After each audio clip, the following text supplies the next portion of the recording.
think Jojo did an interview with Ashley. Yeah, Kang, I saw it. And he's saying like, it's more fun this way than if we just stomp the That's some league. cope.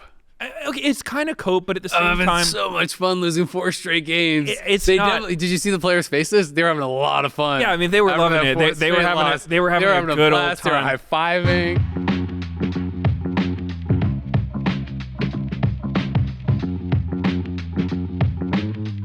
Hello and welcome to The Dive, Season 8, Episode number 4. 4 already with Meteos. Wow. It's been so fun. Honestly, I don't even remember Time flies when you're having fun. who our other host was. Some rando. Made another host? I think you guys had like a sub or something while I was busy. Well, you're busy. All I can say is it's way better now. And now we're going to be on to a new patch this week too. 14.3 has a lot of changes that I'm really excited for solo queue and for Smolder's pro. going to be out on live patch as well. So first time we're going to get to see Smolder. OP. That champ is so OP. He's disgusting. Actually, I think it's permaban. It's so interesting because people seem so opinionated about it, and a lot of people have told me they think it's total garbage. They're clueless. I'm convinced it's super OP as well. So maybe we're all on the same page here. That's user error. But I'll at least represent the opinion that people have given me as far as it being being useless. People are making the argument, from what I've heard on that side of the fence, that it's way too slow, that this champion isn't good until you hit like a lot of stacks, until you hit like 125 at the very least, or 225 stacks. And people are thinking, no, you're just going to perma lose early game. You're seeding the early game. You're not going to be able to do that. Like, so they're basically making the argument that it's too slow. I don't know if it's actually true, because I think there's a lot of cool builds that you can do early game to be pretty powerful, like 3 points W, or even there's like W max Comet. I've seen like Leandri's builds and stuff that can actually be really strong early as well. Dude, like, there's all kinds of stuff people. It's definitely user error. It's a lot of people putting all their points into Q early, which doesn't do anything early. The snot glob, the W you're talking about, that thing is so good, and you can stack up way quicker if you're getting points and you start like a Dorian Ring and a little bit of AP in there too, because then you throw your giant snot glob, which is bigger than the Kog'Maw W. Basically unmissable. Dude, it's a global. And it's super, super long. And then you get your stacks off of hitting the champions. And when you hit a champion, it also does the little explosion. So it like destroys the range minions. So you get push early on. You're getting your stacks early on. As long as your support is not trolling you. That's probably another part. It could be like part people, doing Smolder, errors because they're super new. The second part could be like that the supports are trolling you. So I don't want to blame this all on the ADs that are trying it out, but you can definitely get trolled super hard by your support. I just think this champion scales so well, and it's actually way quicker than people think. You can get to your 225 execute Q stacks, which is when he's turbo OP, by 20 minutes. 20 minutes, I would say average. I got it at 17 or 18. Yeah, I would say 20 crazy. minutes average. Like if you're really struggling, then it can be a little bit longer than that. But you can also, if people are trying to gank down there to like keep down the scaling champion, a lot of times if you're running Smolder plus some defensive support, then you kite back and you actually get stacks while they're coming at you. And as long as you don't get turbo behind super early on, man, once he gets to execute, it's crazy. I didn't actually see the game, but someone told me that Nemesis had a game where he either got 225 at 14 or 15 minutes. So it's like, what? I mean, if you're skirmishing, like if you actually have skirmishes where you don't die, it's every individual champion you hit your W on gives you a stack. Was that every time you're hitting a Q? Was that mid Smolder? Yeah, mid Smolder. I actually wonder if he's going to be played there, because Smolder's another one of these 80 carries that's like, he does not build 80 carry items, and I think probably people are misjudging him because they try to build like Kraken, Berserker Greaves, whatever on him. Which I see most people doing basically Ezreal build. Yeah, well, okay, so I lost a game in solo queue recently to some Smolder that did like the weirdest build I've ever seen. It was Shojin Rush and then 2 Haunting Geizes. Riftmaker, Leandri. But he didn't even upgrade him. He just built the 2 masks, and then somehow he just started killing everyone. The passive on the mask isn't unique, so you can stack them. Like there were a lot of Teemo players doing that originally too. That's interesting. But there was a Korean Smolder player that got super popular. He's super high ranked doing that like kind of semi-tank build. I saw QtPie try it on stream also, and it kind of flopped. He was hoping for some more damage, but I definitely agree with you. Like there there are some unexplored areas with the champ, but the most common one is definitely like Essence Reaver Rush. Essence Reaver Navoria, I think, is by far the most common that people are doing. The first one I saw posting about was Fusion Saber posting about like Shojin into I think he goes Shojin, Riftmaker, then Liandry's third, and then I was looking at win rate data and stuff. They're like obviously a lot less purchased, but they have insanely high win rates. Oh, dude. I mean, he's a tank. This reminds me of when Zeri first came out. It's like, why would you build Squishy when you can be a tank and do the same damage? And Shojin is so much CDR for your ability stacking. I mean, I don't know. Like, it feels like his E is a Azael ult or something. Every time I try going on him, he's just gone. That's what I'm saying. It's way too much mobility for an AD carry that becomes Elder Dragon at 20 minutes. To me, it feels like he's what Kog'Maw wishes he was. Like, an actually crazy scaler. The abilities are honestly kind of similar, like the snot ball, whatever. Like, it's kind of Kog'Maw-esque, like just. And he actually has an escape. I think that's the biggest, thing he has over Kog'Maw is that he can fly away. Yeah, you can go over walls. I feel you. I was running at many a Smolder, and he just presses E, and he has more move speed than I do. Yeah, I mean the ulti is also incredibly long range. I will say, like, if you get into all-ins, you're probably going to get pounded, especially early. Like, I do think that this champion can get run over if you get hit by a hook or whatever. Like, you're going to lose a lot of these all-ins. Some people are struggling, into like some of these range pokey matchups and stuff early. You do like, and there is like, you can push with your W, but at the same time, if you're playing against some of these early lane matchups, that can like hold the wave and you can't fully crash it and they can threaten it all in. It's like you're Wing to get poke on them, but if you're also hitting the minions, you're just kind of freezing the wave against yourself. So I don't think that it's just like this turbo OP, like guaranteed win champion. Like, it is reasonably balanced as far as win rate goes in solo queue, but I think it should be played in pro. Whether or not it succeeds in pro, I'm not like 100% convinced, but I'm definitely on the side of this champion is really, really good. And as people get better at it, I think it is going to just see more and more success.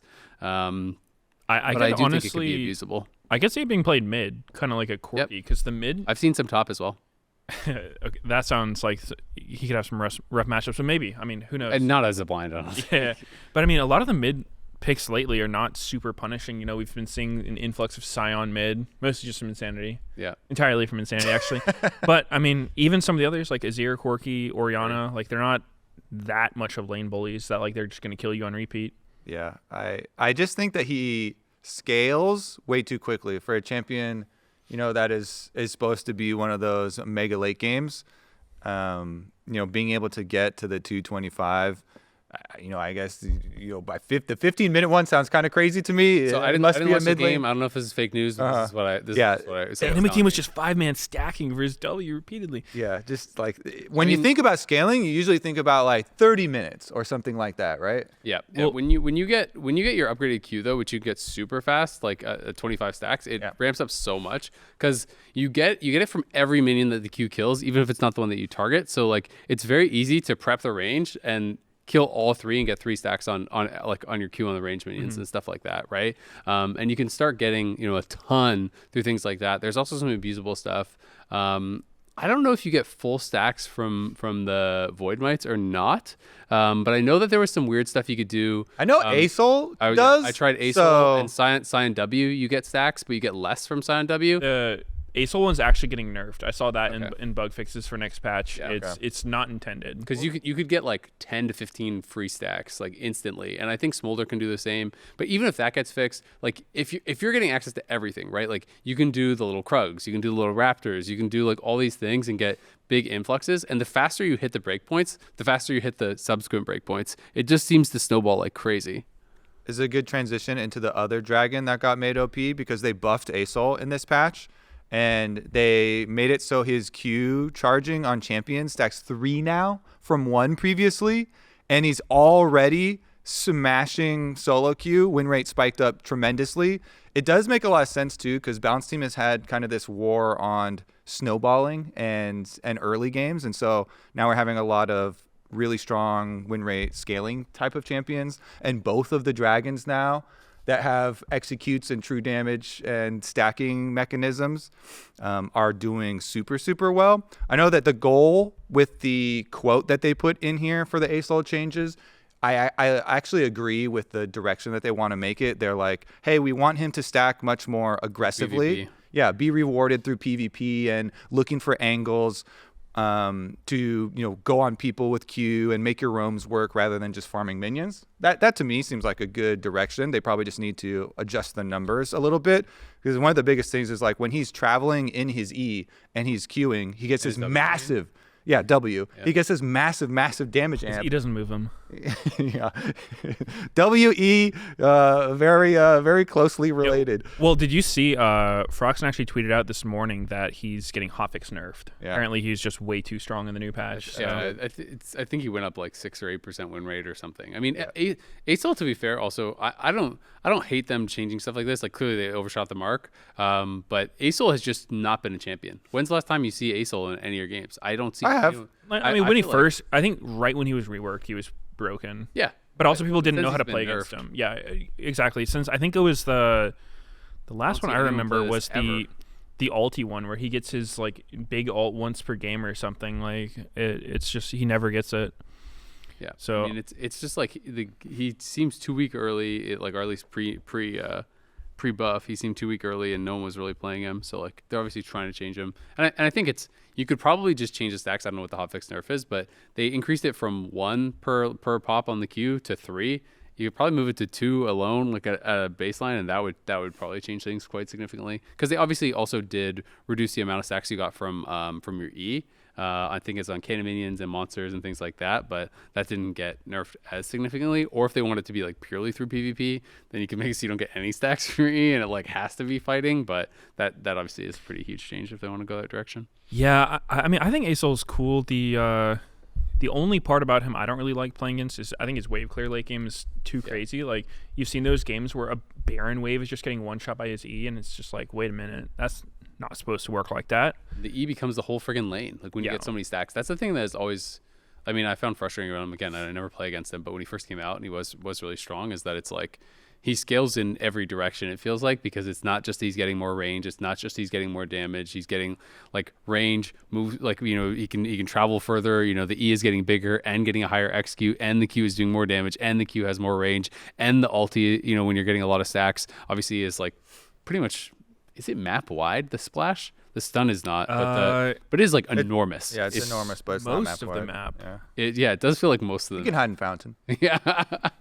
May not be safe there, but you can hide Got there. all the dinosaurs. So that part is definitely frustrating. I mean, in the same way that Anivia and some of those champions can be really frustrating to play against. It's Year of the Dragons because they're also buffing Shyvana, but Okay, so yeah, just real quick, going back to wave clear, Smolder, disgusting. Yeah. You cannot push against this champ when he's doing that build with the W. But I won't harp on it too much. Everyone will experience it in solo queue soon enough.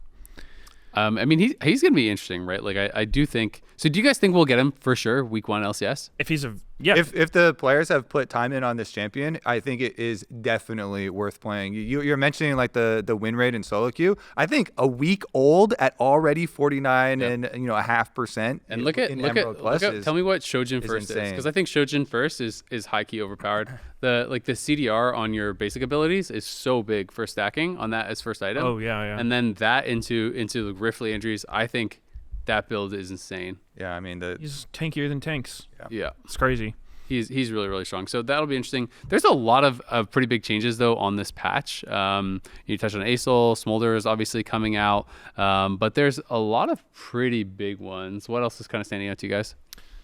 Mine is definitely the Ezreal Karma unbuff, where they just buffed him last patch. And both of them got super strong, and they're tapping both of those back down. I like that, like, quick correction. I was super happy to see, especially, coming from jungle, the Brand and Lilia and Rengar nerfs.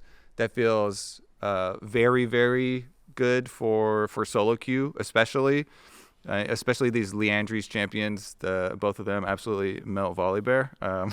I still think lethality overall is really strong. I was kind of surprised that the lethality targeted changes that they did to 5 damage on Collector and then reducing just the range move speed on Ghostblade, I was actually expecting some sort of way of reducing a little bit of a lot of the lethality builds damage, especially super early on, because they have always been pretty against one-shots. And Rengar, 100%, is, he's getting targeted nerfs. He can just vaporize people right now. Is with the Profane Hydra, which is also getting a little bit of a touch. So I'm very curious to see where Lethality 1 stand right now, because, you know, like Misfortune was highest win rate, AD carry, you know, pure lethality build. And she did build why both. Why is nobody playing it in competitive? Every time I see someone, I'm like, hey, bro, whip out the MF. And they're like, you got to see my Lucian before you tell me that. And I see the Lucian, and I'm like, MF. That's the Lucian. I asked a couple LCS ADCs why, like, what they thought about MF or why they weren't playing it. And basically the response I always got was, it can be good, but you can't do anything by yourself. And it's kind of like what people were telling me is what they're. Yeah, you can. You can ER their whole team and kill everybody. Everyone's like, you need a lot of setup. You know, you can do things on your own. Yeah, because AD carries are known for being able to do stuff on their own, right? It's really a class. Well, like Zaya and Kaisa and Ezreal. And there's a lot. I know what you're referring to, but Jhin. every AD Jhin can't do anything on his own. That's what I was saying when people were telling me that. I was like, well, what about Jhin? They're like, well, Jhin has more. I'm like, come on, Jhin can't do anything. Yeah, I mean, it is just, you know, player-specific things. I think the other one that surprised me a lot is no TF has been played since his buffs, because I still think those are absurd buffs. Like, I think this champion is so insane right now. You're on the AD TF train, or more just the standard AP stuff? I think AD's probably stronger, but like I would even be okay with his AP build, because I think looking at win rates in solo queue, going like Rod into Lichbane is just really strong on him. I think those items. I think Rod of Ages is getting buffed again this patch, and I'm already kind of on the like, I think this is low-key OP. Because so it reminds me of when it was a mythic, because I played a lot with it as a mythic before, and the item itself feels really good to buy. You know, it's got like a good build path, it's cheap, also sustain. Yeah, and so the issue before was that the opportunity cost of not having, you know, a Ludens or a Leandries or something, like your damage was just too hampered. But now, like, it's not actually competing with that. You can just get it. You can go like Rod, Seraphs, Deathcap or something, which is like a build you see on Anivia and in other mages quite often. I think that kind of thing's super strong, especially with that new potion thing that gives you a skill point, because you basically get 2 free skill points, which on champions like TF, even like that scale with all their ability points, like that goes crazy quick. Yeah, I mean, it's really tanky too. The class of champions that builds Rod of Ages also generally are like Archangel style too. There's a lot of champions that are both, and Archangels is also getting 100 gold nerf, or 100 gold buff nerf to the cost, which is getting reduced. So I feel like those types of champions that build those stacking are getting kind of a 2-for-1 on this patch, and we'll see if anyone. This is one of the fun things about being on live patch. That is a whole class of champions. So if someone is like a hiding Rise player or something like that, or maybe we get, you know, some kind of like Kassadin counter pick. Dude, it's been a minute since we saw Rise. Both of these champions. That's why I'm like, live patch. Maybe. I mean, I'm okay never seeing a Kassadin ever. But I mean, Rise is, he used to be such a staple. He would just always come back no matter what. They'd rework him. They'd nerf him. And, you know, there he is. Something that's low-key OP is Anivia. Yes. And Anivia thrives on these items, and she was already quite good. I don't know why a lot of mid laners don't like playing the champ. Maybe it's because I feel like the matchups you don't are have bad, I think you get outranged. You don't have a lot of mobility. Yeah, you can definitely get countered in a lot of matchups. Feels bad, but the champ is so powerful in so many scenarios. If you're a melee heavy team into Anivia, I actually just don't even want to play the game. Yeah, she is good. I think one of her problems I've had playing her is she gets really like messed up by micro CCs. Like, say you're playing Nivea against Aatrox, right? Every Q is canceling your ult, and when your ult gets canceled, like, good luck. You know, you can't play the game. So I think that kind of stuff. Maybe Jensen will have us though in a game. Yeah, I mean, I think there could for sure be a situation for her. Like in solo queue, she feels really good to play, but I think there are times where you're just playing against, like, you know, recently released champions and you're a Nivea and you're just like, well, this isn't fair. Something I'm kind of interested about too is how popular Talia is going to become, because Talia was already pretty solid in pro. Like his mid lane, there's a number of mid laners that already kind of like playing it in pro. It got some buffs as well, so the base damage on the Q getting buffed, you know, even from rank 1 it's up 10 damage, which is actually pretty significant for something that you're spamming out as far as your early wave clear, and then 2 seconds off of the cooldown on your E at rank 1 as well. So like, to me that feels like, okay, you're going to be able to push a little bit easier. This champion, if it gets pushed, can move around the map and play with your jungler pretty damn well, or threaten roams to side lane. So that seems pretty strong. Or can be your jungler. Yeah, we have a lot either of junglers that love playing Talia. I know they're already jumping on this one. I talked to a couple that could not wait to play it in solo queue. So yeah, that's going to be interesting. And then the Nidalee ones were interesting to me because the Nidalee buffs kind of screamed out top lane Nidalee to me, because the heal is getting buffed, and it's also the attack speed on it. And it's like, yes, you can obviously use the heal as a jungler, but it's not really like about that in your jungle clear that much. And when I think about like the base heal getting actually buffed like fairly significantly, it's like 15 on the base, it's up at max rank, 65 per heal, and you're getting additional attack speed, 10% more than you got before. So like I could see, potentially, some of that kind of like bruisery Nidalee coming back, where like that was so obnoxious to play against anytime that's been meta as a top laner, where Nidalee just starts auto attacking you, heals for the attack speed steroid, and is just auto attacking you to death. So what do you build on top lane Nidalee? So it used to be the Iceborne stuff. I don't know if that's still a thing at all. I haven't seen any top lane Nidalee, so I'm not necessarily trying to like cook up anything right here, but I'm just saying the buffs immediately made me think of someone scrapping with you nonstop, spamming the heal, like more points in E, and just like playing that more bruiser style. you remember the player Rush? Because I played a couple of games with him and a couple of different Nidalees. Some have done the Iceborne, some have done Trinity Force. Lot of like the jungler? Korean jungler? No, he changed his name to like Rush Frog. He's RF Legendary. Yeah, RF Legendary. There you go. Yeah. He plays to play that stuff too. Nidalee. There's some other dude I ran into solo queue a few times who had like 8 million points only in the Nidalee top. It was crazy. So maybe they would know. I hate like super slippery perma split pushers though. So the fact that they're fixing Hullbreaker where it when people were near you, like it wasn't giving them minions a buff. I actually want to leave that thing broken. I hate the perma split pushers, Dude, but I kind of like the idea of Hullbreaker because I mean the bug fix they're doing to it made it so it did work when you were split pushing. Now when someone's near you though, it turned off. Yeah, which was never intended with the change they did. They wanted it to just be a sieging item because to me that is always the thing in League that has been kind of missing for me is like the ability to actually siege on the enemy team. Because when I play, I almost never find myself being like, let's just group and hit this turret unless we have Baron or have Herald or something because wave clear is just so easy. Minions just minions get insta cleared, and if you try hitting the turret, you're going to take so much damage. Plus, if you try to dive them, the turret will one shot you. So I love anything that incentivizes sieging because I think that's just like the most fun way to progress the game. Be able to actually like end when you're ahead because nobody likes just being like hostage in a losing game or whatnot. So maybe we'll see it. I don't know though. It seems like a pretty niche item. Yeah, it's kind of interesting in some cases, like especially because you can stack up the damage proc now is kind of cool. It's interesting. You stack it up on minions and then you go for your big trade or something. Especially if you're like a grasp stacking. What if your Jace could be crazy with that because like you stack it up with his W so quick on the minions. With his fast autos. And then go clobber someone with the actual hammer. Like Hullbreaker is actually you have double hammers. I mean, you it's like every 5 autos or something. So like you charge up your proc, you hit the turret, and then you turn on the W. You get like 5 autos instantly. Hit it again.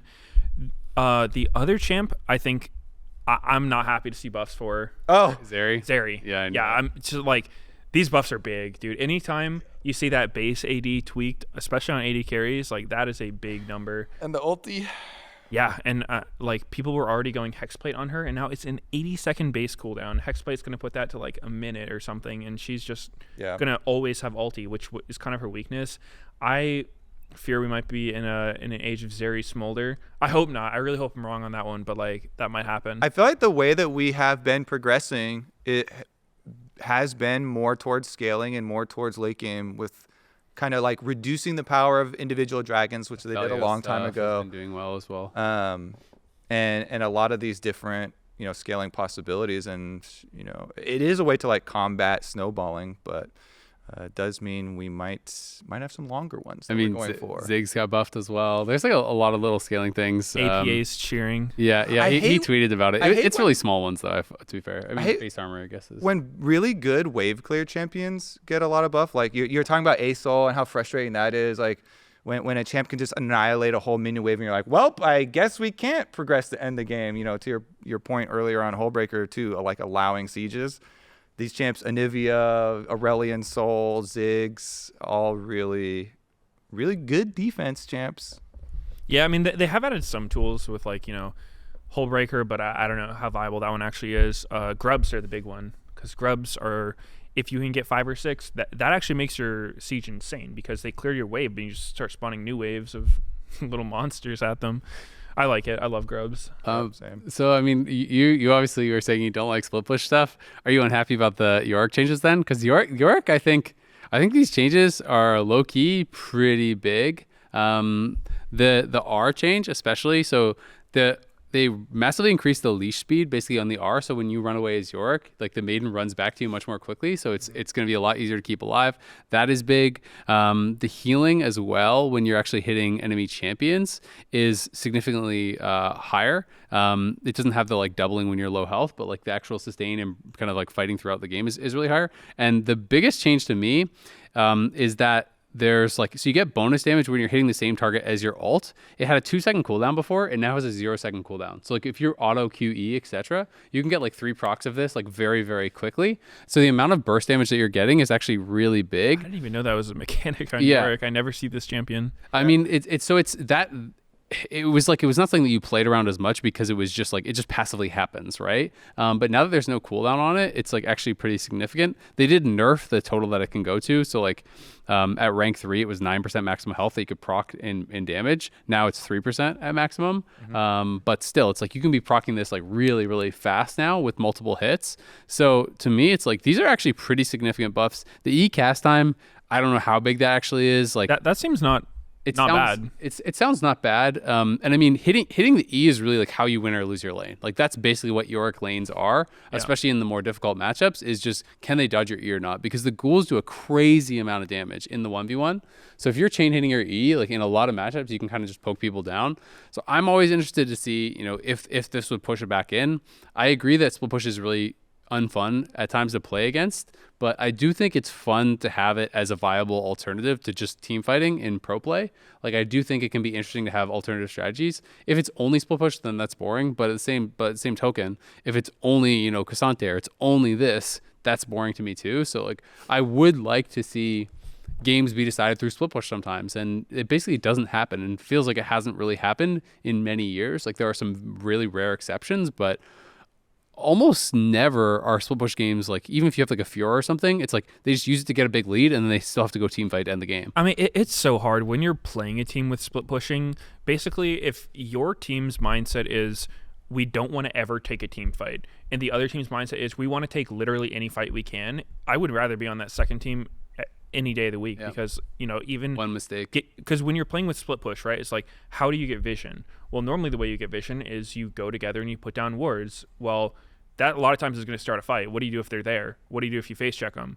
And so then it becomes really tough. You don't have vision. Your split pusher doesn't know if he's safe to like walk up to this wave. Maybe their whole team's waiting there. So I mean, there's for sure difficulties with playing split push, but I kind of like the idea of these. I don't know if I call them like greedy champions, like this scaling side laners that basically will punish a blind pick tank. Yeah. Stuff like Gwyn, Camille. I think Yorick probably fits into that category pretty well, because especially with these ult changes and whatnot, like it seems like he would beat up tanks pretty well. Yep. And be able to pressure towers really well. So he slams towers already, because his ult can hit the tower. Your Q damage works on towers for the auto reset. The ghouls can hit tower and soak tower shots, which is one of the most underrated things about it, is that your minion waves just stack because the towers get stuck on your ghouls. Yeah, true. So I don't mind that for sure. I'd rather see this kind of split pushing than like a Tryndamere kind of split pushing where you just can never catch him and he's hitting your turrets. Like that's just obnoxious. The thing that I was referring to that I hate is the ones where you can't do anything about it, and you end up in a scenario where your top laner just got smashed like medium hard in the early game, and then you can't do anything about it. It's like a medium rare. It's like not like a and not now fully it's rare. like, oh my god, he's a little bloody, but he's still cooked. Safe to eat. It's one of these ones where you can't catch them or do anything about it, like the AD LeBlancs and that type of stuff. God. And it's just so frustrating. But when you brought up the question and you're originally like, oh, are you worried about the Yorick buffs? Do you hate that? And I honestly, I can't even remember the last time I lost a game to a Yorick. So. I can't. Apparently he's a low elo terror. So I was like, what? I'm fine with it. If you have low elo friends, ask them about Yorick, and they're always like, "This champion's so OP. He just kills our whole base. I can't do anything." I could definitely see that. I mean, a lot of the kind of like minion type champions, I think, are really strong in lower elo because people aren't going to play around the alt and the ghouls and all this stuff as well. His win rate went up a couple % though in higher elos as well, so it'd be interesting. I always think back to when Dokla first came into the league. I guess it was on, God, I keep saying Envy, but it wasn't Envy. It was Optic. He actually played some Yorick in Pro. I remember. This is forever ago. I played with Dokla. Yeah, I remember him playing Yorick in Pro, and I'm trying to remember if he did that when I was playing with him. I'm not sure. I mean, it might have only been like one game or something, but I remember because I was playing some Yorick at the time, and so I'm always like looking for good players who are playing it, see if I can learn something. And I remember Dokla was one of the people that actually played it, so I was like, so I gotta go talk to Dokla, see if I can convince him to give me a game. Yeah, you ever doing those crazy like lethality Yorick builds? Yeah, those were really OP for a while. They actually nerfed some of the AD ratios and stuff. I think it was like last season or whatever on him, because you could do these like full lethality ones with like crazy burst when you hit your E. Your ghouls just jump on people and insta kill them. They're actually, it was pretty good right now because I played with a guy who did the Profane Hydra, and that makes the most of the bursts, and he was doing good damage. Like I said, like I haven't lost to one in a long time, so I don't hate it right now. Maybe I will in the future if this ends up becoming super popular. I'm gonna be really interested to try it. I mean, so much of it depends on if you can keep your ult alive. So like, I'm interested to see how fast the tether speed is and stuff. If you can keep your ult alive, then that's really big. Like if the jungler comes and ganks and you got away, usually they just kill your ult and then you can't pressure in the 1v1 anyway. But if you can actually get that thing out of there, it's pretty good. Last little one, which is also more targeted at top lane, is Wukong. And these are pretty nice. Like a 10% on your bonus AD ratio is definitely meaningful, and the extra range for Q. Definitely a champion that we haven't seen in top lane in a very long time. Yeah, I almost wonder if he got range as well on rank 1Q, right? Yeah, I mean, he got a lot of range. He got 60 range on his rank 1Q. So it makes me wonder, like, I know when he was initially played as jungler, people did Emax, and then they slowly transitioned over to doing Qmax. They would do like 3 points E, then Q. But these changes do actually incentivize Emaxing a little bit. You know, the cooldown gets lower at max rank. Your Q is stronger with just 1 point in it. So I don't know if they're going to do that or not, but it does seem like an option you could look for. Yeah. Yep, it's going to be interesting. Lots of new stuff. I think this is actually a really exciting patch. I'm curious to see what people are going to be bringing out. It's again going to be out on LCS this weekend. Only region in the world on 14.3, so we'll see what people are going to be cooking up. So we just finished Super Week. We are now at the halfway point of the split, which feels kind of crazy. That went really, really fast. But some pretty surprising results, honestly. You know, right off the rip, FlyQuest in sole possession of first place. They're 6-1. They're actually 2 games ahead of every other team. So not only are they in first, they're kind of the only team that's looking dominant. Yeah, it's not super surprising to me that FlyQuest is doing well. But this well? I mean, they've got a really solid roster. I'm a little bit surprised how ahead they are of everyone else. You know, they're 2 games higher than second place, which, you know, I mean, it's still early split. Like, that can change in 1 week or whatnot. But, yeah, they definitely seem to be the team that's found their cohesion and what they want to do the best. Especially because last year was like the hyped up FlyQuest and like the super team explosion. Everyone's like, what happened? Vulcan and Prince and blah, blah, blah. Like, what went wrong? And then this year, there was not nearly that hype. I guess Cloud9 took the bullet for FlyQuest. And FlyQuest this time around just gets to come in. And now that they're having success, I love how much trash they're talking. It feels like Jensen is firing with both hands after every win, even before every win.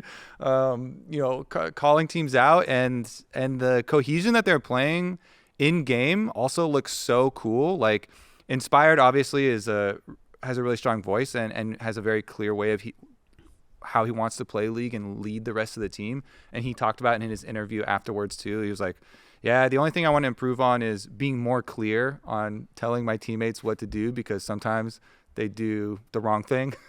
I was like, wow, that's pretty strong, especially with some of the strong, you know, ideas about the game that you have on your team with Jensen and Bwipo. But it really seems to be working out for them. They even have good vibes, like Bwipo's hyping up his young bottom lane, you know, after every couple kills, and he's going over there hugging them. And It really does seem like this FlyQuest team deserves to be at the top and should be projected to stay at the top. Yeah, I think one of the things that to me was the big difference between where they are and where I expected them to be was I think that Masu and Busio have been a lot better, a lot faster than I expected. Like I thought that they could get there, but I wasn't really sure how good they would be early on, right? And the reality is the game is like largely played around about bot lane, and if your bot lane's just a black hole where everything goes to die, then you're not going to win that many games. But no, they've actually been really, really solid. We saw them absolutely clap a C9 bot lane, which I guess a lot of people are kind of doing these days. We can get to that later. But no, they just seem to be kind of working really well together. They're playing pretty confidently. They're like, even in the games where things are going wrong, they still seem to be able to play like pretty aggressively and still kind of stay on the right foot with that. So it's been really fun to watch because these are two guys who, are coming up from NACL like relatively recently. They both won Most Valuable Prospect, so it's cool to see that like some of this like NA talent is actually doing well. And I know I Will Dominate tweeted out really just recently that he thought part of the reason that this split was so entertaining was not only the parity, but he thinks that mechanically this is like maybe the best LCS has been in a long time. And partially I think that is because we have a lot of these like new players coming up. Yeah, I could totally see that. I think that I was going to say kind of contrary to that I think FlyQuest bot lane, while they are doing, pretty solid, they have shown some weakness, Totally. Even in some of the games they've won, they've had kind of rough laning phases. And I mean, if you guys remember, FlyQuest's one loss was probably like the hardest loss any team has had all split. That was one where, bot lane energy. Yeah, bot lane just went horribly in the beginning, and then they started like siphoning all resources to try to stabilize, and they just couldn't get there. So I guess that's what I was worried would happen in a lot more games. Yeah, I mean, definitely not trying to take anything away from them. They've done well. I think that it's tough, coming into the league, and I wonder if other teams will start putting more focus down there, trying to pressure them some, and if they'll be able to handle it. Yeah, especially everyone's thinking of the FlyQuest versus Cloud9 like kind of hype matchup where they're double killing Berserker and Vulcan multiple times by themselves. True. And like that started a really hype super week. I feel like FlyQuest being the only team to get a 3-0 super week just feels like they have so much momentum, and that carried on too. I was like, that was 2 really good Varus games for Masu. And then what was his other champ that he played in the third game? It's something else, but it was pretty good as well. I think it was Aphelios, right? Yeah. He was scaling, and that was decent too. I just feel like Busio, winning multiple player of the games as well. Nautilus hooks on point.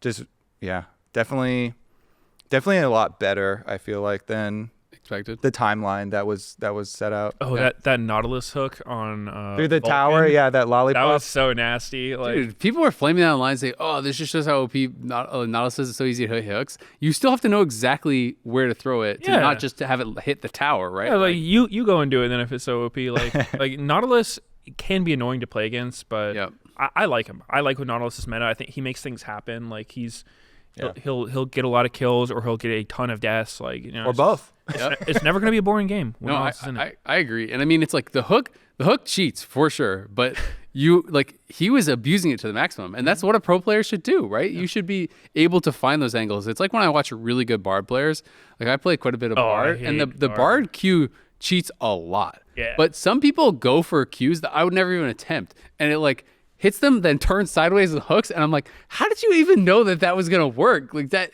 angle looks like that should never work. They 100% cheat. It cheats like crazy, but knowing exactly how far you can take it, I think really is a lot of it, right? Yeah. Especially on champions that are not super mechanically difficult. It's all about, game knowledge and understanding, okay, exactly like how far can I go? What's the difference between the best Nautilus player and the worst Nautilus player? Exactly when you can engage, how to play out the fights, how you can abuse these things to the maximum. And that's always something that I've kind of found impressive about even some of the basic champs. It's the same thing like Tryndamere people talk about, it's like this champion doesn't do anything. You just spin in and right click them. But one thing that I've always found impressive about like really, really good Tryndamere players is just their understanding of exactly when they can dive people and exactly when they can pull off these exactly when plays. They can crit. Yeah, exactly. True. Same thing with Yumi. Like you need to know exactly when you can just AFK on your AD carry the whole game. When you go get a snack, those Tryndamere players watch on Netflix. You need to know your bathroom timings, your popcorn breaks. But Bwipo, Inspired, and Jensen also, I think, doing really good job. Jensen had a monster Tristana game this week against Dig after kind of the trash talk back and forth about the current crop of Korean imports being overrated. He went up against Dove, and Exy was on that pros with him, so he was like, well, we'll see how you do against Dove, blah, blah, blah. And Jensen brought out the Tristana, played really well. Bwipo's been playing a lot of different stuff. Inspired's been playing a lot of different stuff, even brought out the Brand. And Brand, I think it was the only Brand game we had in the LCS, which was really surprising me, because Brand had been turbo OP in jungle, it felt like, pretty much this entire season. I think Boogie also played him once. Oh, did he? Okay. Yeah. Yep. But I do agree. He's real strong in solo queue right now. He's one of the champions getting hit next patch.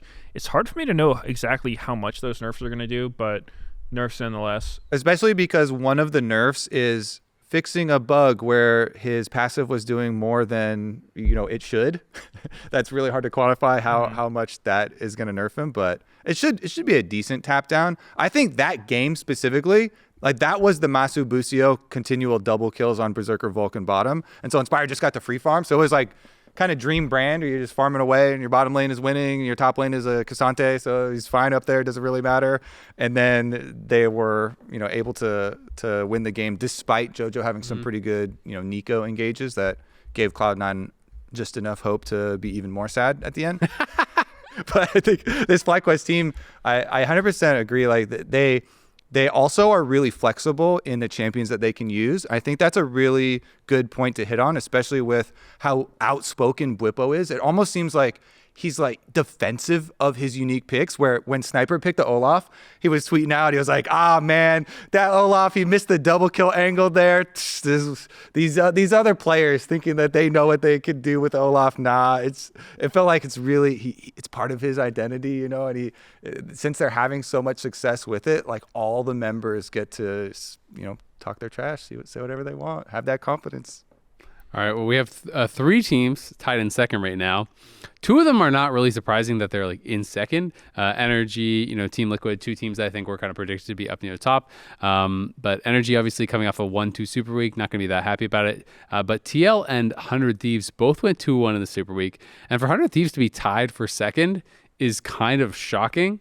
I know quite a few people had them actually in 8th, even, that I was seeing in some of the community stuff. I think I had them maybe 6th or something like that. I can't remember if I had them 5th or 6th. Yeah, I had them one higher at 5th. Okay, I can't remember. Or if you had them at 5th, then I had them at 4th. Like, I was only one higher than you guys, which was like, I think I put Shopify above them, so I think I had them. I had Shopify, then 100 Thieves 5-6. Yeah, but still, for them to be in second, I think is pretty crazy. And even talking to Golden Glue before the season and the team, their expectations, I think they're really surprised. I think it was Golden Glue even tweeted out like, "Wait, we're tied for a second," because there's a lot of young players, a lot of new players on this team, and I think the expectation was definitely that it was going to take a lot more time for them to get up to speed. And even when they did, I don't think they really considered that they could be competing, this high up. I think a lot of people also expected Quid to be bad. Yeah, Quid got a lot of flack last year. And when he was announced even on the returning roster, it was heavily criticized. I thought he's been actually great considering how much criticism was thrown at him. Yeah, there definitely still are mistakes, but like the ability to pull out that Aatrox and absolutely stomp Shopify. This is something I said on Waiting Room, but Shopify continually going with, these unique picks of having multiple tanks on their team. I don't know if it's unique when it's 3 Scions. And doing it's not unique anymore. No, the Zach Garen. Okay, the Garen was. You get a little points there. Anyways, my point is cap. My point was, since even if you're doing something that's not meta, if you continually do that same thing, then you're just always playing your own meta, and people can counter that. And really big props to Golden Glue, as well as Quid, as well as Sam Spooks, the assistant coach for 100 Thieves. They did exactly what I was hoping for. They crafted a team that will shit on tanks, and they did just that with their double solo lane counter picks, and they absolutely steamroll it. Because even if you're doing your wacky stuff that's off meta, if you keep doing it, then someone's going to pull up the counter, and that's exactly what we want. That flexibility and that reactivity, and it does shine through, but only if you have players that are, one, willing, and two, capable to be also flexible like that. Yeah, one thing that's interesting about 100 Thieves is of their 5 players, only Sniper and Meech have played the same champ more than once. Yep. Jungle, mid, and support have all played a unique champion every single game, which, you know, it does show, you know, diversity in what they want to play. It might mean they don't necessarily know what's best, or they just have a really wide array that they're comfortable with. Not really sure yet. It'll take some more time. One thing that I do wonder, watch, though, I will say, I've loved the variety. Oh yeah, I mean, who doesn't? I think that I always have this question in the back of my head. It's like, how much of the standings right now are just the best teams seem to be the ones that like understand Lucian sucks. And I know we talked about this in another episode, but like, it's every week. Every week people pick him. It's not even. It's just like, man, this is a really good Lucian game. I'm gonna pick him. It's just like, first pick me Lucian. It feels kind of stubborn too. I mean, we'll talk more about Cloud9, but like it's almost to the point where it's just losing every time, and then they lose, they get flamed for it, and they're like, you know what? You're wrong. I'm going to pick it. I'm going to lose again. It's not because of Lucian, guys. Like, you guys messed up that mid 2v2. Our top lane had no prio. Like, dude, I was winning my lane from levels 3 to 4. Like, from levels 3 to 4. Actually, Lucian won one game. It's not every game that he's lost. Thank you very much. Lucian was on the winning team. Actually, he was on the winning team. Thank you. Yeah. He was like 0-2-1 when the game was almost over. Like, I don't know, man. A dub is a dub. Yeah. No, it is true, and I'm so curious to see if people are gonna kind of stick with it, if they're gonna feel, you know, be stubborn and just like, no, this is correct.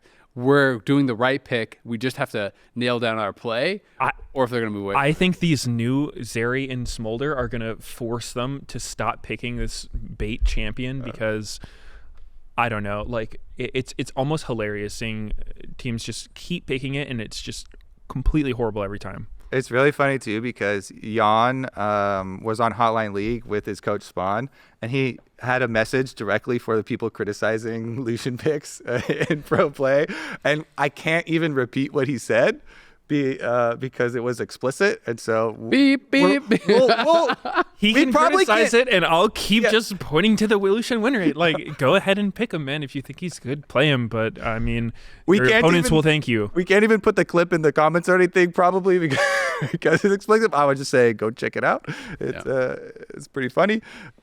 Quid also, I was just touching on him. He actually had like stats obviously on everything, but he's third in CSD. He's also third in highest DPM. He's like, you know, like he's actually like, his lane is going pretty well. He's contributing in team fights. He's actually having a pretty good season. I wouldn't say he's the best mid laner or anything like that, but definitely I think it feels like a far cry from last year where he was just getting roasted every week. So I do think he kind of deserves his flowers, so to speak. Like, he should get a little bit of credit because it feels like everyone was telling me last year, no, what you're seeing on stage is not the real Quid. Like, he's better, just trust me. But I feel like a lot of times when you hear that stuff, it never actually pans out. The person just keeps playing like that on stage, but he actually has improved, and he's showing a lot better games on stage, I think. Absolutely. 100 Thieves is for sure one of the teams that has impressed me most because coming into this split, you know, I think all of us had them in the bottom half of the standings. Yep. And when you look at how they built their team, it almost felt like they weren't trying, right? Like, of their roster last or they're out of money. They were definitely trying. I'm just saying how it looks. I'm not saying how it is. But, I mean, of their roster last year, Quid received the most criticism. He's the only one they kept. They put in like a bunch of rookies, or then they lucked out when River Sniper got and Golden Guardians exploded, and they got to get River. Yeah, but I mean, that was a really good all that considered, I think it is a testament to, you know, they're doing something right. They're playing well. It also, for me, just makes me have even more respect for River because he's a really good player. And the fact that he just continually finds success on any team he's on. Other junglers have a lot of respect for him. I was asking Spica, you know, who's the hardest jungler you've played against? He said River. And so he's a demon in solo queue. So that even further emphasizes your point of any team that he is on. Yeah. He was at a 80% win rate in the top of Challenger. I know Spica and a lot of people were talking about how it's like, that's nuts. It was I mean, it's cool seeing them do well, especially with Meech and Sniper coming in, both very green in pro play and still managing to do pretty well. Yep. Energy, obviously bad, super weak. It's kind of interesting because last week we were talking about, oh yeah, we really thought Energy was gonna have this slow start, but hey, it didn't happen at all. They didn't really run into these issues because they were sitting at, I guess, 3-1 coming into Super Week and looking pretty good. And it seemed like they had kind of escaped a lot of the issues that people had been hearing that they've been having, that there'd be some difficulties incorporating Huhi, and now that's even been talked about in some interviews about, oh yeah, we're kind of like arguing a lot on the team and these types of things. So where do you guys stand on Energy now? Like they're kind of falling back a little bit to where they were in Summer Split, where there's this inconsistency where they can look really good one day against a good team, then look really bad the next day against a bad team. Like, have they regressed? Is this just a blip on the radar? Where do you guys stand? I still think Energy is pretty good. When I watch their games, I'm not sitting there being like, wow, this is a team that is completely clueless. They do not know what they're doing. I think they're solid. They haven't won every single game. I think it is going to be tough when you have, a vocal leader like Huhi coming into an established team. There's going to be some friction, just getting everyone on the same page. It's natural, totally normal. And so, yeah, I wouldn't be too worried if I was them. I think they're, doing just fine. Yeah, I felt there's two different issues. One could be this, I don't think arguing is inherently a problem as long as they're long as it's productive. Exactly, and as long as they're able to work it out. And I have heard from multiple members on the team that they actually like having a confrontational style and bringing things up and then talking through it. Sometimes I've also heard like they spend way too much time on it, and so that can be a time sink, which is definitely an issue when you only have 1 week and we're constantly going to live patch, and you really have to be good with time management and what you're going to practice. Mm-hmm. That can be a drag. But I think some of the things that might be a little worrying are that there are some of these like in-game mistakes that you're going, whoa, like this does feel like years past Energy or even like CLG days when we would be criticizing them for like, why are you over chasing here? Why are you, overextending, diving too far in what seems like an obvious like 20% chance of success type of play. Was it the Shopify game where they had that horrible bot lane dive? Yeah, that was one of them. There have been a couple of those. I remember that one. Both of Shopify's wins, by the way, are off of the other team diving and turbo inting and then getting slammed. They're just good at playing dives. Yeah, they're the goats. Yeah, there's a reason we will get to them at the bottom of the standings. But honestly, I think that Energy are going to be fine and pull it back, but these are the types of mistakes that we're kind of like, I feel like, used to seeing from that squad, and so it's not completely surprising to me to see a couple of them, as long as they rein it in. Yeah, I mean, looking through their games, just both their losses were to Varus. Varus, a champion that's like the reverse Lucian. He's kind of just winning every game. I mean, when there's a champion that the reverse Lucian. I mean, this is how every split got a bow goes. and arrow. Lucian has 2 guns. I'm telling you, every single split, this will happen at the beginning of the season. There's just winners and losers in life. Match. Lucian is a loser. Varus is a winner, right? It happens. Like people don't always get the right read from scrim. Sometimes they're a little stubborn to change their mind. And sometimes people will not immediately recognize which champs are the best, and it's hard to, right? Like there's so many factors going into a game, but definitely worth noting. It's definitely a scrim data thing too. Anytime a champion is garbage on stage and you talk to people like, well, it's winning every game in scrims.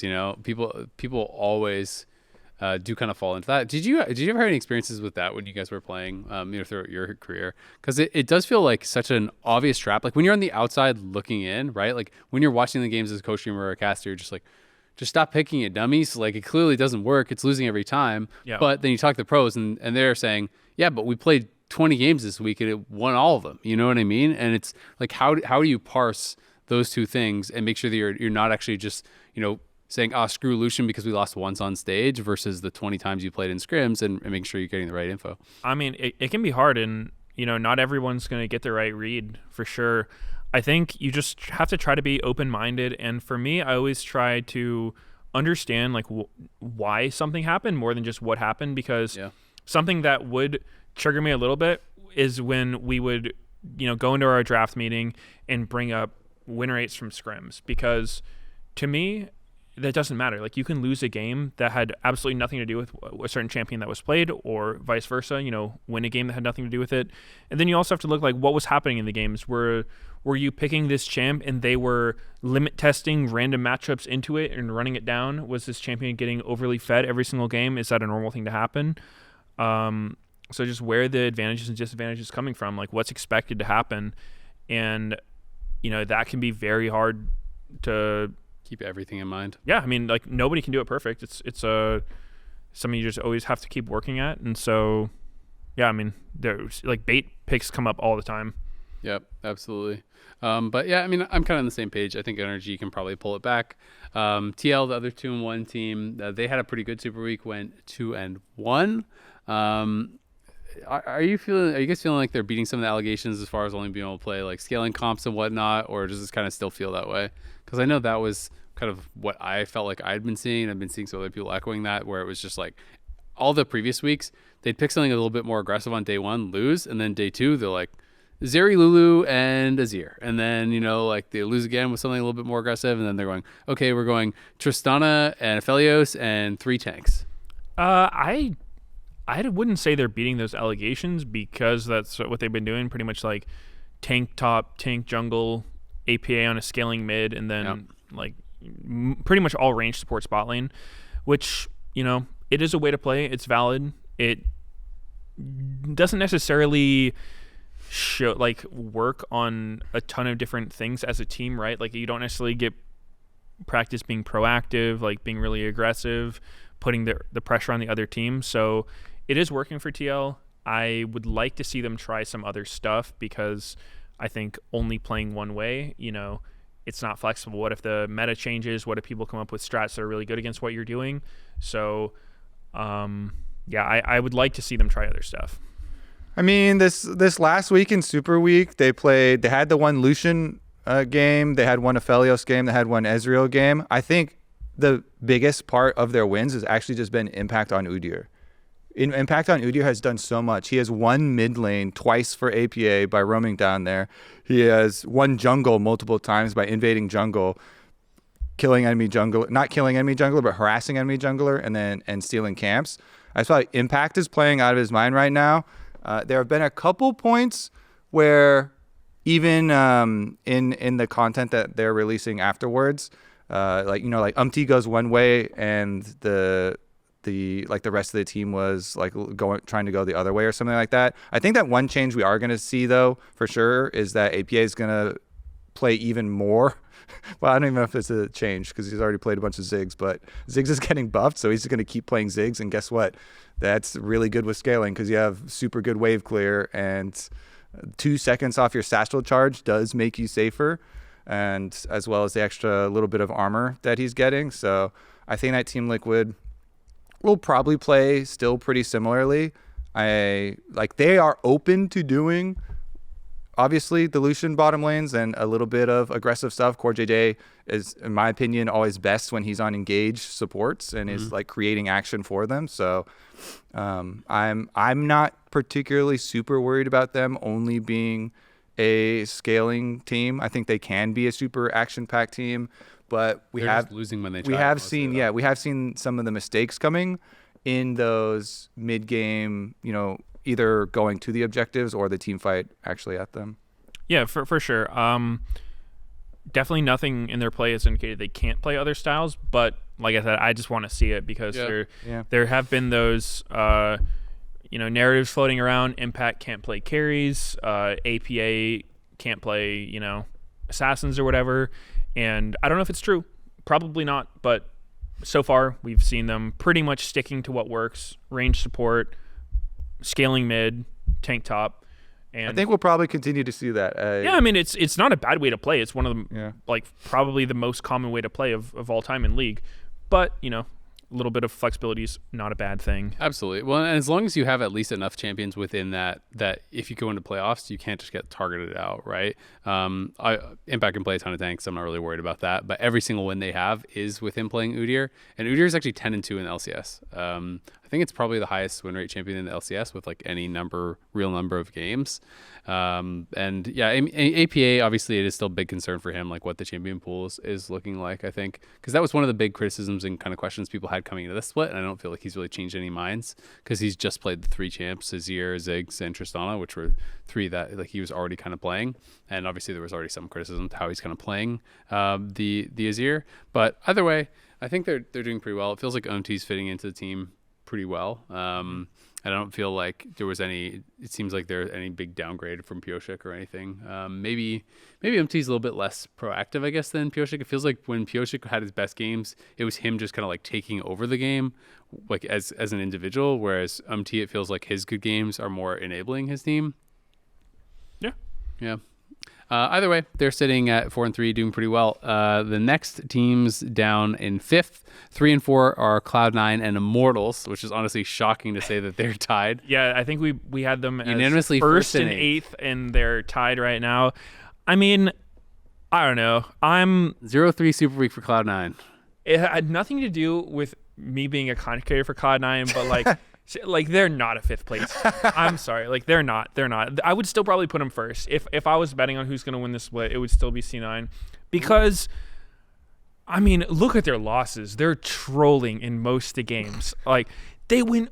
But when you do it 4 times in a row, how much can you forgive? It's still Lucian. They lost with Lucian, and then they pick Lucian again. And guess what happened? They lost again. Yeah, like, I don't know. Isn't it more problems? Even if you just want to criticize the draft, can't you criticize more than just the Lucian? They went against CL, and it was so funny. We interviewed the players. We interviewed APA and JoJo before this game, and JoJo's like, "Yeah, he's only a Ziggs one trick. You take him off that, and he's bad basically." And then they give them Ziggs and pick Lucian and give over, I think, even Udyr as well. It was like. Their opponents are just getting to play blind pick. Like they're just loading in and picking whatever they want. Yes. And so it's like that's a problem. That means you suck at drafting. It does, but at the same time, like I don't know if you saw. I think Jojo did an interview with Ashley. Yeah, Kang, I saw it. And he's saying like it's more fun this way than if we just stomp the league. That's some cope. Okay, it's kind of cope, but at the same time, it's so much fun losing 4 straight games. It's not. Did you see the players' faces? They were having a lot of fun. Yeah, I mean they were loving it. They were having a good old time. They were high fiving. But, dude, like put them in playoffs. Put them in games that matter, and I guarantee we're gonna not see this. At least I hope to God we don't see this, because the longer the meta goes on, the more people start realizing like. You're not just going to ignore a champ being 10-2 or Varus is like 10-5 or something. You're not just going to keep picking the champion that's never winning. I think that putting Cloud9 on a good draft, they're probably just going to win. So like I haven't my faith in them hasn't wavered. I think they definitely made a lot of mistakes in game 2.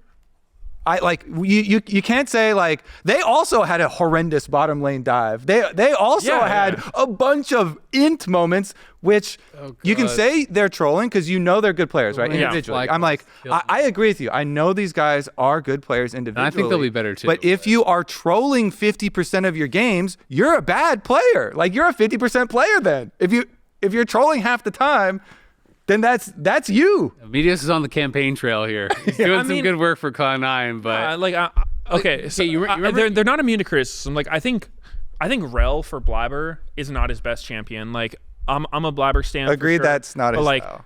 His Rels look pretty rough. Like he never runs Hex Flash on Rel. He hasn't even been ganking though, which has been bizarre. Yeah, I mean that's the thing. Like to me, Rel is a contracts champion 100%. Like Rel is great if you're looking to play around your lanes to not just like she's got good clear speed, but you're playing Rel, so getting super ahead doesn't actually do anything.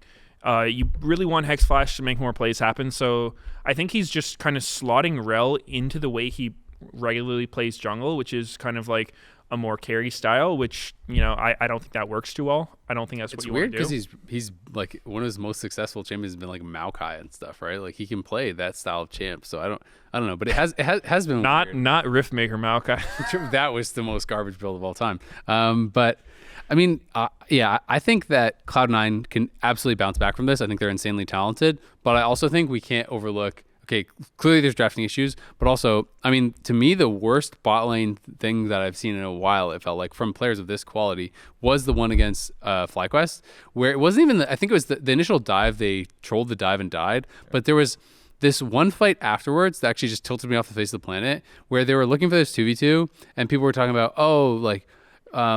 Busio swept, so it took vision away from the ward in the bush, and maybe Berserker could have finished. But there's off, like 3 minion and there's waves all this in his stuff. face. But it's like, okay, maybe he could have traded a kill, maybe, but he loses 3 waves, and it would have been a 1-for-1. Like, it was. There's just no world in which it is good, right? Like, that wasn't even execution. That was just like, you are tilted for sure. That was a tilt play for sure. Yeah, there's just no way you fight there ever, right? If we're tilted and trolling half the time, then we're 50% players. It's fine, man. They'll turn it on when it matters. They seem so inactive in the early game, which is one of the things that really I felt was bizarre. Watching 3 straight games, I think it was the Immortals game that I was casting with Flowers, and we were 31 minutes in, and I think Cloud9 has 0 kills. It was 1-0 at like 31 minutes. I don't think I'm exaggerating. No, I think you're right. I remember I was going through the scores, and I think it was like that game ended like 6-1 in kills or something. Yeah. In 2 of Cloud9's losses, they had players with 0 deaths, which is pretty. They just weren't even trying plays. Which is bizarre, because I always think of Cloud9 as one of the more like proactive teams, the teams that like isn't going to go down without a fight. If they start losing, they're going to make things. They're going to try. You know what I mean? But yeah, that was one of the weirdest parts about all these losses for me. Was it just felt like they kind of just sat back, and I don't know if they were just thinking, okay, my opponent's going to make a mistake and then we're going to capitalize on it. Let's just keep waiting. They're going to make a mistake. They're going to make a mistake. They're going to make a mistake. And then they just didn't, or what the plan was. Like, I don't know what the comms were there, or if they thought that they were going to like outscale and they didn't need to fight or what. But yeah, those games were wildly inactive, and it is pretty shocking how this team has looked over the last 4 games, because they've looked really bad over the last 4 games. They've definitely not looked good. I'm just going to say, let's wait to see them on a game where they're not horrendously outdrafted before we jump to any conclusions. I was going to say, too, I did see the Ashley King interview that you're talking about with JoJo, and he was supremely confident. He was saying all the same things as you. He was like, yeah, we're just trolling. He said that we have the best players in every role. He was like, as soon as we work together a little bit and as soon as we fix our draft, then everything's going to be fine. I do think, when you're on a team, you have to project that type of confidence, but they should also, as long as they are also examining these games and in review and taking steps to make sure that you don't make these types of mistakes, and working out communication, whatever it's going to be, rubric for the games, so that you don't make some of these calls, or you can put a stop to some of these calls before they happen. And as long as they're examining the losses so that they don't happen again, rather than just being like, we were trolling, it's not going to happen again. Because if you just say that, then it probably will. Good review, guys. High five. We were trolling. Review done. Which I don't think that they would be doing that. I mean, I will say I'm still giving them definitely benefit of the doubt. I would not be shocked if they still won because of the amount of talent on this team. But it does start to feel a little bit like FlyQuest in summer. We're like, well, they were so good in spring. They're going to turn it around, guys. They're going to of course, next week for sure. Well, playoffs. Come on, guys. And it's like, at a certain point, you have to do it. And the season goes really, really fast. It's a 6-week season. We are halfway done. If they have another 0-2 week or something, then there's not going to really be any time to turn it around. So I think they have to start making it work. But should we jump on to Immortals, who had a good weekend? They went 2-1 this weekend, which was pretty exciting. And I think the only loss that they had, I felt like, was a pretty big draft gap. And I think Sharks even tweeted out, my bad, kind of trolled the draft or whatever. Because that one was, I'm looking back, it was the double. They had Zach top, they had Rel, TK, Senna, and then Jace. So they basically had 2 lethality damage dealers, and then they're playing against Cassante and Poppy. And I just remember Sniper walking at their backline 1v2 all game long, and they can't even move his health, right? So like that one felt doomed from draft for me, but the other 2 games they won, and they look pretty solid. I mean, wins against Energy and Cloud9, that's good. 2 of the worst teams in the league. No, 2 of the worst teams. Yeah, I mean, good for them. Energy's tied for second. Okay, let's relax. Yeah, based on Super League performance, that's a 0-3 team and a 1-2 team, Kobe. It is. I didn't want to like interrupt your flow, but real quick on that because I thought it was cool. Meteos said he would still predict Cloud9 to win.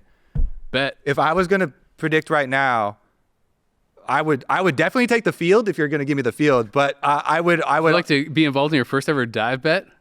We've had a proud history of having to do ice baths and wear embarrassing cosplay and other things. I mean, I would bet depending on the stakes. Yeah. Like, I don't know if I want an ice bath. all right, what stakes should we? Maybe we have to determine stakes later though, because it's we'll always determine stakes. We'll come back to this. If you guys are willing to do a bet, you can. it won't be big stakes. Okay. You can't take the field though. You got to take a team. Can I get 2 teams? You can have 2 teams. Okay, I'll take Energy and FlyQuest. Okay. That's a bet. All right, we'll come up with the stakes. We'll have the stakes for next week. Okay. That they'll agree upon, because we don't want to waste too much time thinking about that. Yeah. But there you go, first bet. Just for fun, what would your team to predict? If I had to take 2 teams, If you could predict right now, would you predict Cloud9 or would you take 2 other teams? I would still predict Cloud9. Okay. I still have. Now we get a test. Because- Wait, do you want in on the bet? How does that even work? Either, well, depending on the rewards, either both of you lose or both of you win, and I'm the only one who loses. Who cares? All right, we're in there. Yeah, I mean, you would probably have better odds. I think yours is the smarter bet. But Nope. if I was, but you asked Nope.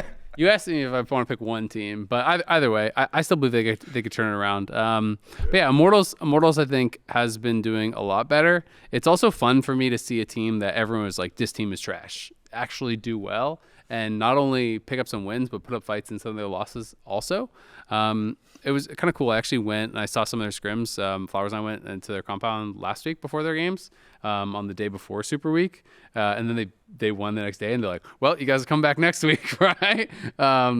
But yeah, no, it was kind of cool seeing some of the things that they were working on, and even some of the things that we saw them practicing in scrims then bring out on stage. Not all of it worked, and not all of it worked like the way that they were talking about it in scrims, but it was interesting to see some of the stuff that they were working on, like as a squad, some of the things that they were focusing on. Can you share what things? Anything interesting? I mean, You leak all their picks. yeah, I mean, can you- definitely leak all the picks? I mean, I think I would say that one of the really big things that they were focusing on was communication, and I think this would be fine for me to share. Is just like, for example, like they were all like communicating pretty well as far as just like general stuff, but they wanted to be really focused on more like what the goals needed to be in the game. So it's like more talking about like what you need as a player to succeed in the game versus like what is happening. Like everyone's, I think, was talking a lot about like, okay, he's going to be there. This is happening now. I'm going to reset. Like talking about that stuff. But I think they were trying to like really improve on, okay, how do we win this game? Okay, we need to get the dragon. So then we need to be talking about, okay, how do we get the dragon? So then we need to be talking about, okay, when are we going to what our base timing is going to be? How are we going to set up vision? Like, where do you need a ward for a flank? All these sorts of things, those kind of next steps. Because it felt like all the players watching them were actually doing really well individually, like as far as the scrims were going. Mechanically, they all seemed like they were doing well. Like everything was working, but it felt like that next step was what they were trying to work towards, is really being cohesive on where they want to go in the game and how to get there. And so I think it was kind of fun to see that, and it'll be interesting to see if they can, like watching them through that lens, I could kind of see how they were trying to work on that on stage. Yeah, I kind of miss the scrim culture, I guess, in that way, because I did something similar with C9 like a week or two ago. Yep. Where I was just stopping by the house to like talk to Jack, and a scrim was going on, so I just watched the game, and like it really brought back a lot of good memories for me, just like the stuff that happens in scrims that like you don't really see outside of it. Like, I don't know, people just like getting really tilted, just like crazy all-ins that you would never see otherwise. It's just like, yep, this is a scrim. There's some pretty troll scrims. I would say at least the scrims I watched were pretty disciplined overall, but there was one like 5-minute remake that was pretty funny, where it was just an all-out brawl. Yeah, you'll see that. It's like it used to be. It's probably still the case if Gangplank ever comes back into the meta. Like, my God, it's so one. demonic, bro. Like the game will be decided by level 1 top lane. Someone's winning or going 0-10. Like, there was this game that lives rent free in my head, and I can probably talk about it because it was a long time ago now. It was an Echo Fox versus CLG scrim from forever ago. Huni, right? Yeah, it was Yup. Huni, and it was Huni. Every game. And I watched this whole scrim block, and it was like game 1, level 1 fight to the death between him and I think it was like Darshan or something at the time. This level 1 fight to the death remake. Game 2, there's like a 5-man invade for red buff, and the other team's 5-man stacked at red buff. Both top laners die. Both TP back to the level 1 fight. And I'm just like, there's no way you would do this. You could never convince me in a million years they would be TPing back. And it was like the blue team's red buff, so it's bot lane that they're TPing back to, basically. And I was just like, it was so funny, man. Into an instant remake, into game 3 was a level 1 fight to death, into remake. Great info gained. I swear, like literally back in our first LCS split, there was the team, they had like a ton of different names like Vulcan, XDG and stuff, but that team, we would have the most cursed scrims against them. Like I remember one time it was like an hour of straight remakes. It would be like we were just level 1 fighting each other to the death every time. And I'm sitting there like, guys, what are we doing? Like this is such a waste of time. And then High and Lemon were like, no, they don't win this fight. If they take this fight, we're fighting them. I'm just like, bro, this is literally never gonna happen in a game. Like, what are we doing? It was crazy.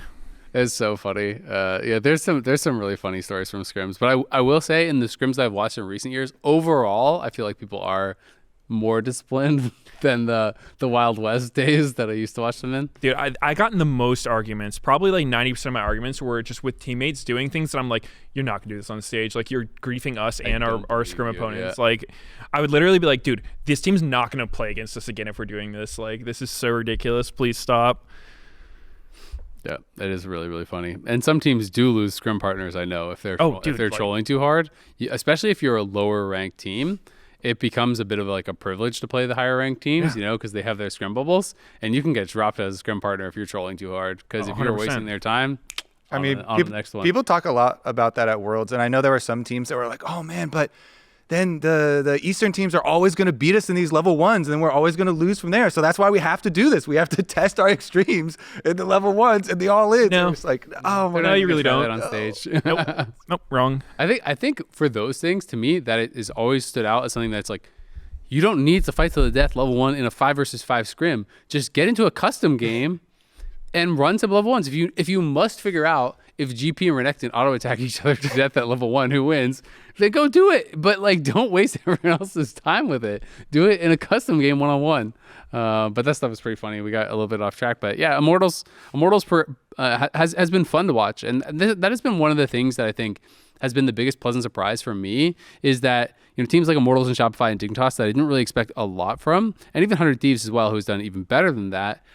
They're all feeling competitive. Even if they are losing, none of the games just feel like this given game where there's a lot, usually, like when you're looking at strength of schedule in previous splits, almost every split, you look through and you're like, okay, well, this is like 1st versus 8th, or like this is 2nd versus 9th, or whatever. You're like, okay, well, that's a guaranteed win. This is a guaranteed win. This is a guaranteed win. When I'm looking at strength of schedule, I don't really feel like that with pretty much any of the games, because everyone is kind of at least showing that they can be competitive, even if they can't close out wins. Yeah, 100%. I mean, even just looking at the standings, there's no 0-7 team. The worst is 2-5, which that's super close. 2 games between 2nd and 7th. Yeah. And it shows in the games too. It's not just like, oh, this is how it turned out with the wins and the losses. Like there are a lot of really, really competitive moments. And that's what the conversation about the LCS being a very competitive league this year, I feel like just shows up in every single weekend that we have. Yeah, and hopefully it'll continue being that way. Down in 7th is Shopify and Dignitas, who are both winning 1 and 2 this weekend. They're both 2 and 5. Shopify's 2 wins are against Energy and C9. Again, the worst teams in the league. The easy teams. They both had Scion mid as well, which I mean, and Udyr top. Interesting. The tanks. I don't love it. Like it's kind of what we were saying about TL is like, I don't think just winning in one way is super beneficial to your team, especially when it's winning something. Winning with mid doesn't count, and losing with Lucian doesn't count.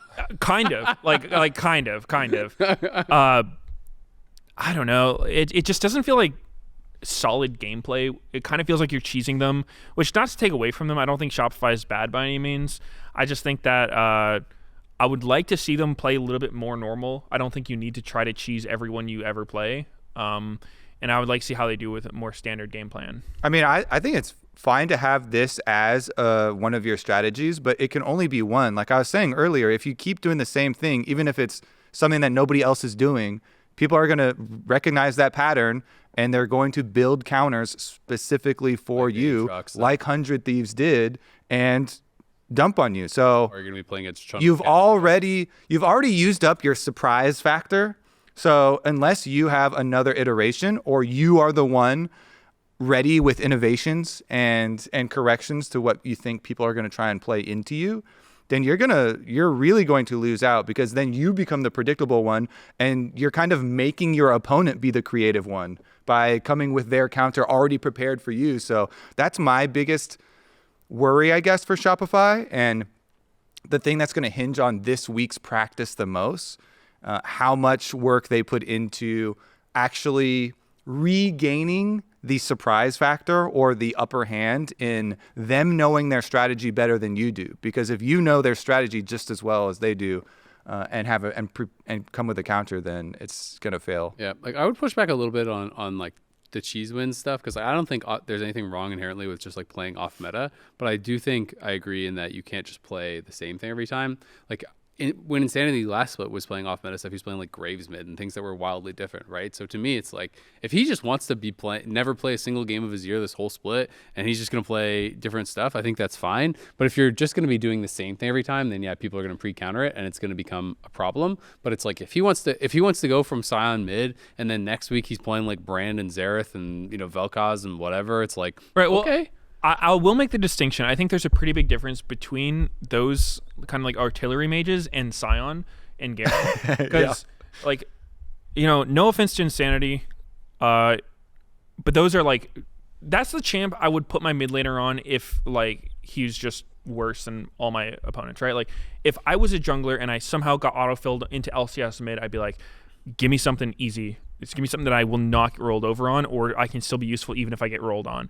Because, like, Scion's not really winning lane against anything. He's just kind of enduring the laning phase and then being useful afterwards. And I know Insanity's a good player. Like, if he wants to play innovative picks, great. I have no issue with that. I think it's just, like, when you're trying to just take the easy way out and pick some non-punishable champ, that's kind of like, that's only going to get you so far. To play devil's advocate, do you still think it's basically like incorrect if their read is just that tank itemization is so OP that it's actually like this is actually just the best way to play the game?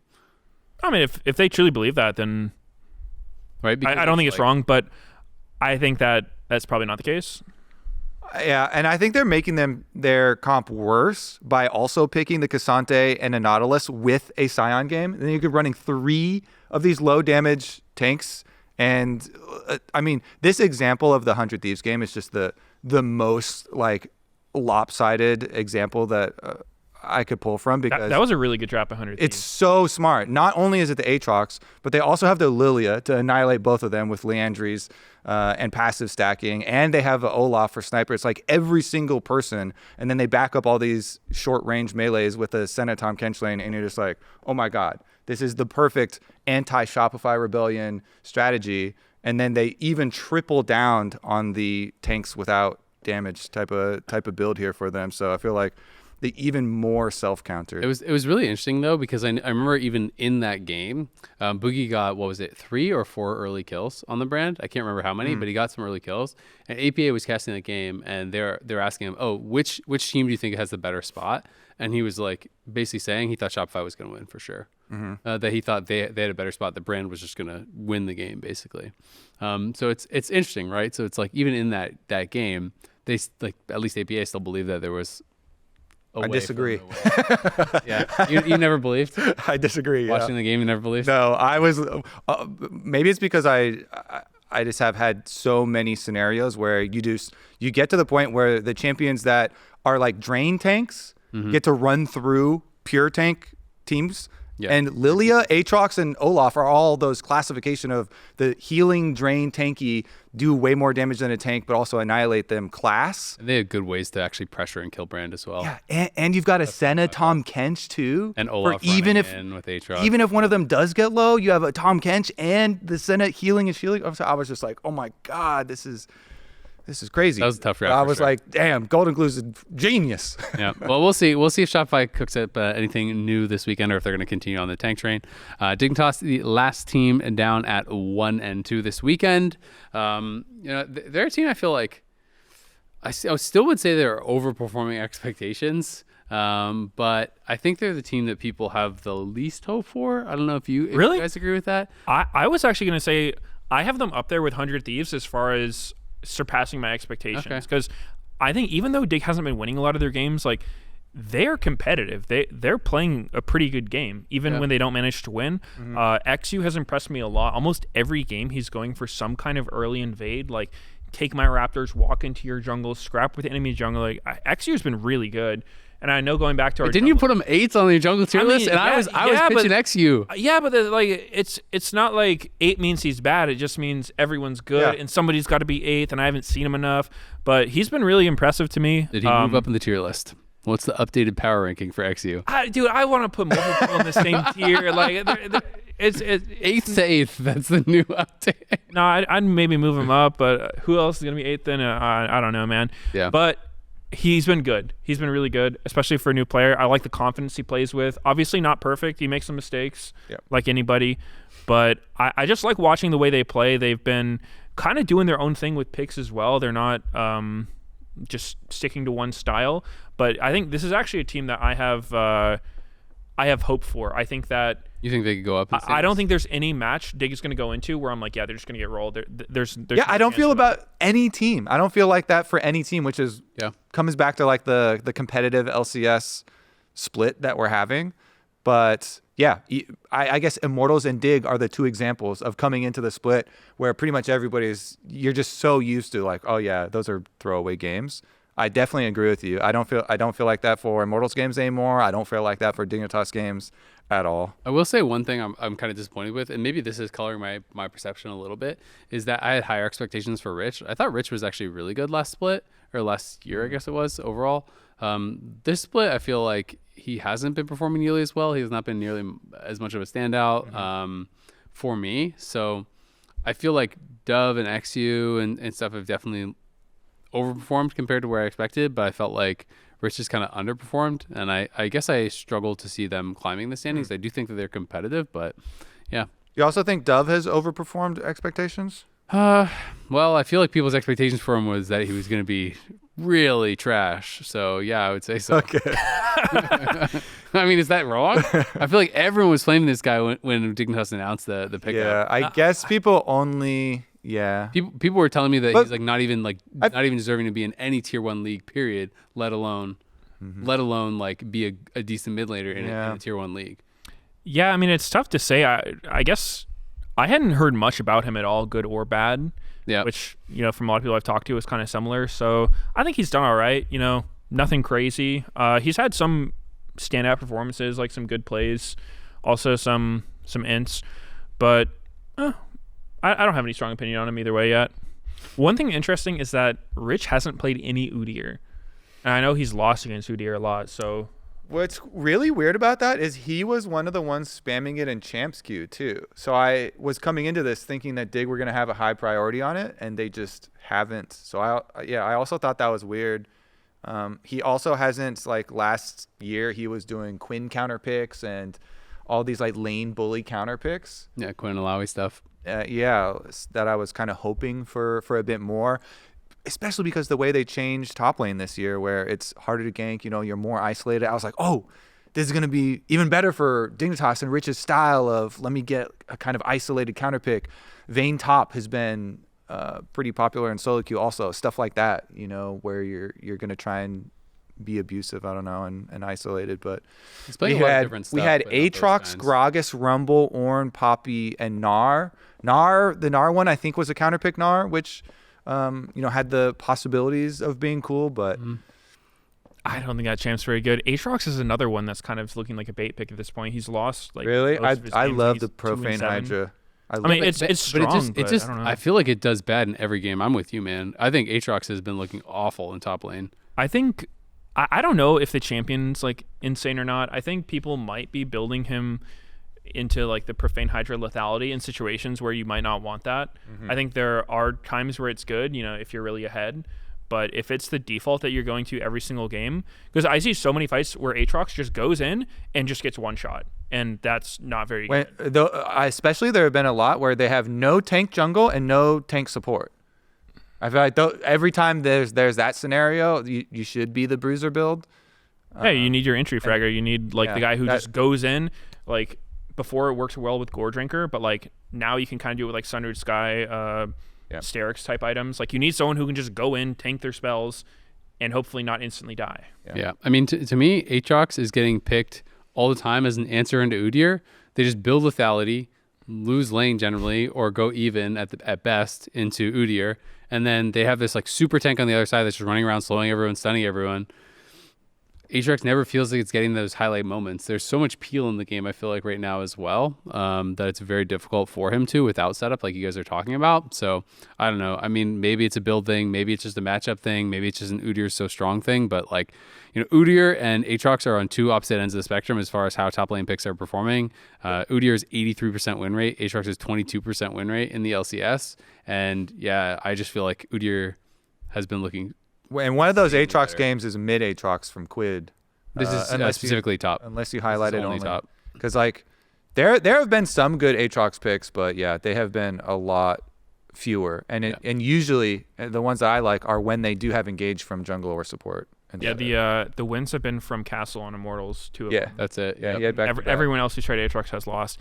And I think Castle's like you were saying, Armeo does play that like tanky engage style, which obviously is going to enable Aatrox a lot better than some other stuff. Yep. Well, it's been a really fun split so far. I've been enjoying it a lot. I hope that we keep up the competitiveness, and I hope that it's not just one of those things where it's just like, okay, and everything went back to how you expected it, right, in the second half. But it's going to be fun. Remember, that is going to be wrapping up for us for now. But if you're watching us on YouTube, hit that subscribe button so you don't miss an episode of The Dive. You can also check us out on Spotify, Apple Podcasts, and Anchor.fm. And keep sending your questions in on Twitter with the hashtag TheDiveLOL. We haven't done any question episodes yet, but we'll probably pull some in maybe next week or something like that, so definitely send them in. LCS Spring Split continues on week 4, starting Saturday, February 10th at 1 p.m. Pacific. Remember, it is that 1 hour later start time like it was last weekend. It is going to be Energy taking on Cloud9. We are going to be doing an awards episode soon-ish. So if you are a super dedicated listener still listening, definitely send us in suggestions for awards and award winners as well to the hashtag TheDiveLol. All right. Well, we'll see you there.